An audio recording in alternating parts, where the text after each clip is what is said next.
Et si je vous disais que les anciens Égyptiens avaient un côté obscur, qu'ils ont gardé caché pendant des milliers d'années?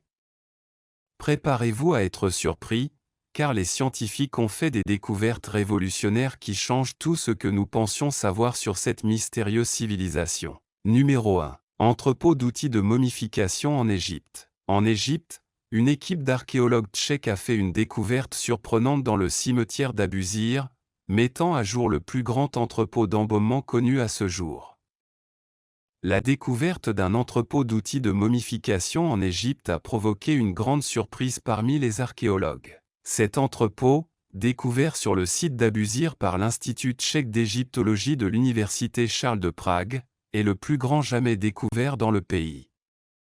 Situé dans un cimetière de la 26e dynastie, l'entrepôt contenait plus de 350 pots en céramique, utilisés pour stocker le matériel d'embaumement. Les jarres étaient organisées en 14 groupes différents, dont certains contenaient des résidus de substances utilisées dans le processus de momification. Parmi les découvertes les plus remarquables figurent 4 canopes en calcaire, identifiés par leurs inscriptions comme appartenant à Remarie Knight, fils de Lady IRT Turu et commandant militaire de la Légion étrangère en Égypte. Curieusement, bien que les jarres aient été préparées et que des rituels aient été accomplis, il semble qu'elle n'ait jamais été utilisée.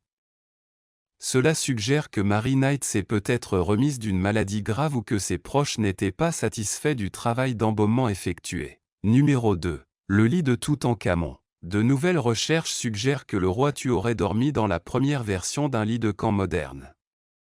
Des chercheurs de l'université Musashino de Tokyo ont analysé un petit modèle d'un lit égyptien antique et suggèrent qu'il s'agissait du premier lit de campagne pliant en 3 parties. Le lit, découvert par Howard Carter en 1922, était composé de 4 pieds sculptés en forme de lion et de bois, ainsi que de tambours en alliage de cuivre qui supportaient une grande partie du poids. La forme élaborée des pieds rendait le pliage difficile, mais les concepteurs ont utilisé des charnières ingénieuses pour réduire la tension exercée sur eux. Les chercheurs pensent que ce lit donne un aperçu des attentes du jeune roi, qui souffrait d'un pied bot qui l'empêchait de marcher sans canne.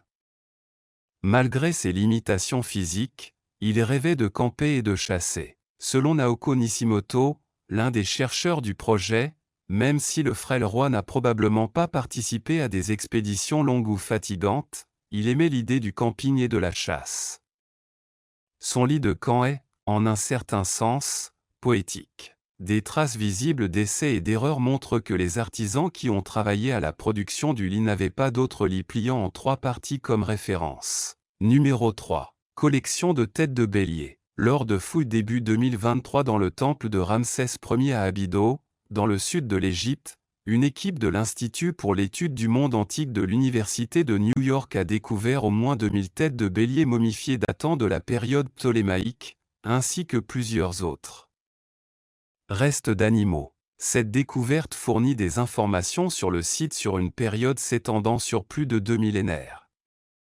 On pense que les têtes de bélier momifiées étaient des offrandes votives, indiquant un respect continu pour Ramsès, environ 1000 ans après sa mort. L'équipe a également découvert une grande structure palatiale avec des murs d'environ 5 mètres d'épaisseur datant de la 6e dynastie de l'Ancien Empire, ainsi que plusieurs statues, papyrus, restes d'arbres anciens, vêtements et chaussures en cuir. Abydos, situé dans le gouvernorat de Sohag, est un site archéologique important en Égypte, servant de nécropole aux premiers membres de la royauté égyptienne et de centre de pèlerinage pour le culte d'Osiris. Les découvertes récentes offrent une opportunité unique de restituer un aperçu du paysage antique d'Abydos avant la construction du temple de Ramsès. Numéro 4. Masque de momie Wonan-Bouenged. Le masque mortuaire en or de Toutankhamon est probablement le plus célèbre du genre, mais ce n'est certainement pas le seul. Le magnifique masque funéraire de Woni-Bouenged, général de l'armée de Suzen Ier, est un véritable chef-d'œuvre. Fabriqué en or et orné de pattes de verre colorées, les yeux et les sourcils du masque sont époustouflants. Il couvrait le visage, le cou et les oreilles du général, et se terminait au front, où 6 petites langues percées le fixaient à la tête. Les traits du visage de Woni-Bouenged sont méticuleusement détaillés, présentant une image idéalisée du général avec un léger sourire. Le nez est parfaitement formé et les lèvres sont étroites et pleines.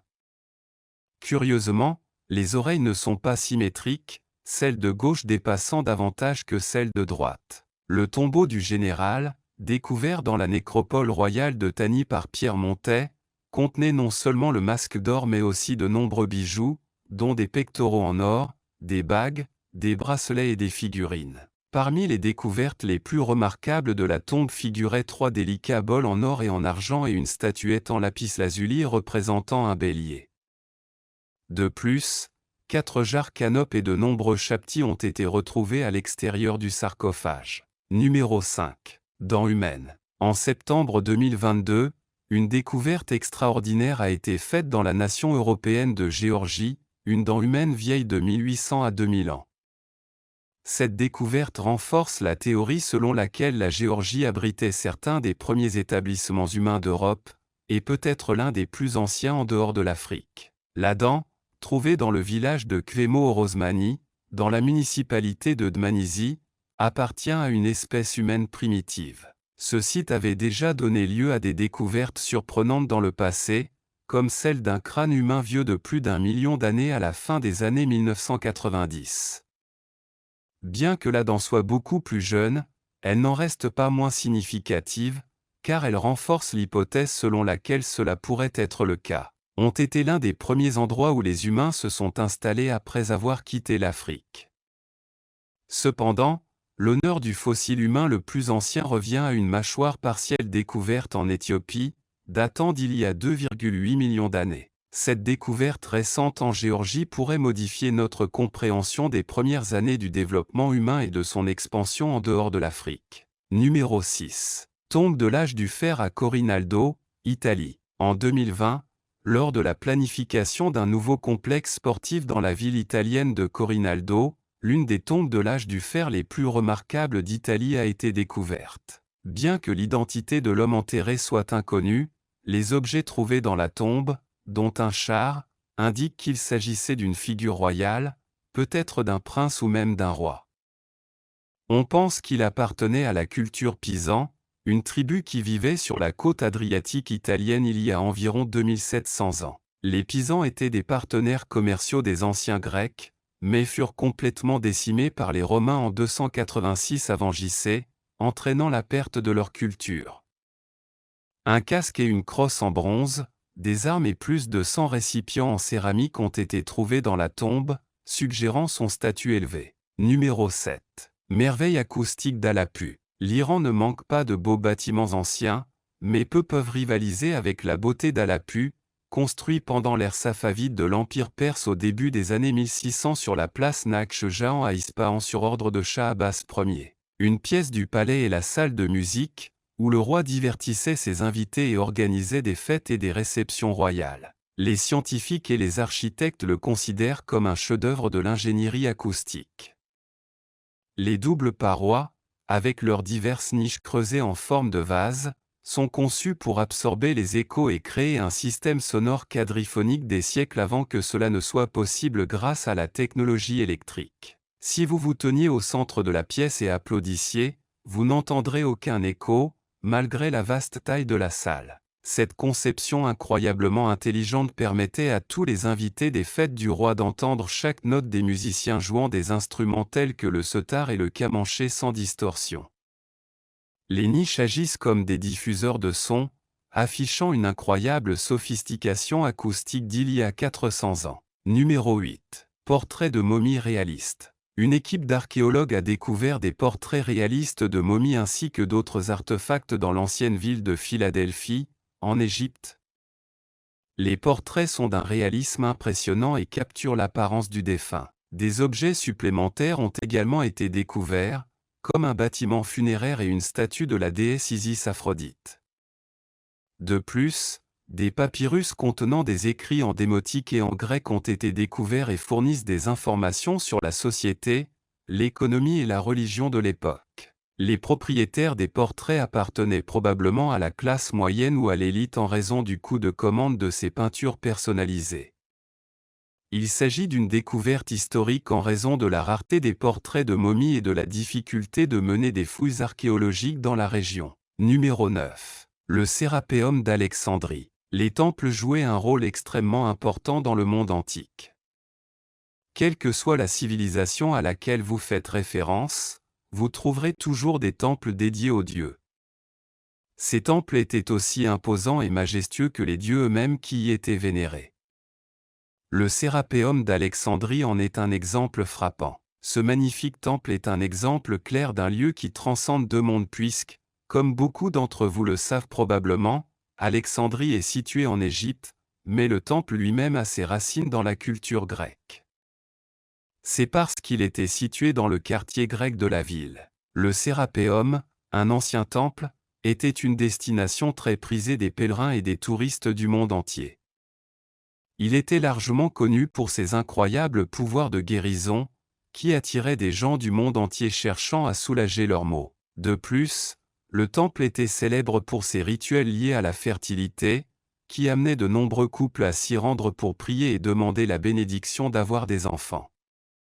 Ces exemples démontrent clairement l'énorme influence et le pouvoir des temples à cette époque. Pour beaucoup, ils représentaient l'espoir d'obtenir ce qu'ils voulaient et, en même temps, de s'assurer une vie meilleure. Numéro 10. Le tombeau du roi Toutankhamon. Il existe très peu de sites archéologiques aussi importants que le tombeau du roi Tu, car celui-ci a presque à lui seul déclenché une frénésie pour l'histoire et l'archéologie égyptienne. La tombe du roi Tu a été découverte en 1922 par des fouilleurs dirigés par Howard Carter, et une fois qu'ils l'ont découverte, le monde entier a voulu en savoir plus. L'attention médiatique à elle seule en a fait l'un des sites archéologiques les plus médiatisés de l'histoire, ce qui a conduit à de nombreuses choses, notamment à la mention de la malédiction du roi Toutankhamon. Piliers et statues brillants associés au tombeau d'un gouverneur. Pour être clair, certaines des personnes qui ont trouvé la tombe sont mortes peu de temps après en raison d'autres circonstances curieuses, mais l'équipe elle-même a admis plus tard qu'elle avait inventé toute la malédiction pour effrayer tous les pilleurs de tombes qui auraient tenté de voler des trésors dans la tombe. L'autre ironie de ce tombeau est que, malgré sa découverte, de nombreux mystères sur le roi Toutankhamon, son règne, son histoire, sa mort et bien d'autres encore restent sans réponse. Par exemple, pourquoi n'a-t-il jamais été enterré correctement s'il était un pharaon si aimé? Il existe également des mystères sur l'identité réelle de ses parents et s'ils entretenaient ou non une relation interdite. Quoi qu'il en soit, cette tombe est une pièce essentielle de l'histoire archéologique et sera précieuse pendant de nombreuses années. Numéro 11. Hypogée de Al-Saflini. Il existe une grande variété de structures que les archéologues recherchent dans leurs recherches, selon la civilisation en question. Parmi ces structures se trouve la nécropole, un lieu utilisé pour enterrer les défunts afin de les honorer et de les garder proches de leurs proches ou d'autres membres de leur espèce. Cependant, ce qui rend cette nécropole particulièrement remarquable est le fait qu'il s'agit de la seule nécropole néolithique connue dans toute l'Europe. Cette particularité en fait un lieu d'une grande importance historique et archéologique, fournissant des connaissances précieuses sur la vie et les pratiques funéraires de cette époque. Ceci est particulièrement pertinent car il a été découvert sous l'île de Malte, située dans la mer Méditerranée, à une courte distance de la capitale de l'île. Il s'agit d'un vaste réseau de tunnels souterrains abritant de nombreux compartiments. Numéro 12. Le temple d'Edfou. Le temple d'Edfou, dédié au dieu faucon Horus, est l'un des temples les mieux conservés d'Égypte. Construit à l'époque ptolémaïque, ce temple impressionne par sa taille et son état de conservation. Ses murs sont décorés de reliefs et de hiéroglyphes qui racontent la mythologie égyptienne et les rituels religieux associés au culte d'Horus. La salle hypostyle, avec ses colonnes géantes et ses plafonds décorés, est l'un des éléments les plus impressionnants du temple. Outre son importance religieuse, le temple d'Edfou est un précieux témoignage de l'influence grecque sur l'art et l'architecture égyptien à l'époque ptolémaïque. Numéro 13. Le pharaon d'argent. En 1940, le Français Pierre Montet fait une découverte archéologique sans précédent qui vaut la reconnaissance de la communauté scientifique. Ce qu'il a trouvé était le tombeau de l'ancien pharaon égyptien Susénèpes Ier. La découverte a eu lieu dans la ville de Théni, où la crypte était presque intacte. Susénèpes a d'abord régné de 1039 à 991 avenue Son nom original, Psusen Ier, signifie « l'étoile qui apparaît dans la ville bien-aimée d'Amon ». Son enterrement a démontré une grande magnificence à la mesure de son importance. Dans le tombeau se trouvait non seulement le pharaon, mais aussi sa femme, 2 autres pharaons avant son règne, un prince et un prêtre. En regardant ces sarcophages, on saura qu'il s'appelait le pharaon d'argent. Le sarcophage extérieur était en granit rouge et celui du milieu en granit noir, tous deux réutilisés ou usurpés. La momie de Suznep se trouvait à l'intérieur d'un 3e cercueil en argent massif, ce qui est inhabituel dans l'Égypte ancienne, car devant être importé, c'était un métal plus rare et plus précieux que l'or. De plus, le cercueil présentait une riche décoration en or, notamment un masque funéraire. L'ensemble de la coque extérieure s'est avéré étonnamment en très bon état. Son intérieur, en revanche, était complètement désintégré, ce qui indique que, malgré le luxe, les meilleures préparations n'ont pas été faites pour la conservation du corps. Numéro 14. Lunettes Canop.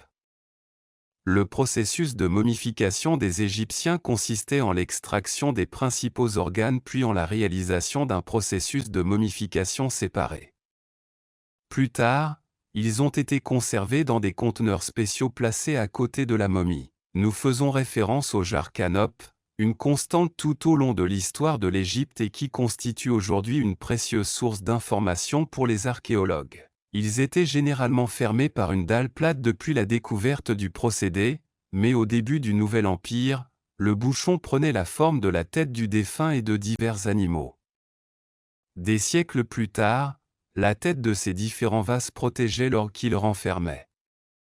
De plus, il y avait des représentations de différentes divinités. Par exemple, Hapi avait une tête humaine et gardait le foie, un Séti avait un couvercle en forme de tête de babouin et gardait les poumons, Duamutef avec un couvercle en forme de chacal contenait l'estomac. Les récipients étaient protégés dans une tombe par une déesse titulaire telle qu'Isis, Nephti, Selki et Nephti, et devaient être orientés vers l'un des points cardinaux, comme l'exige le rituel.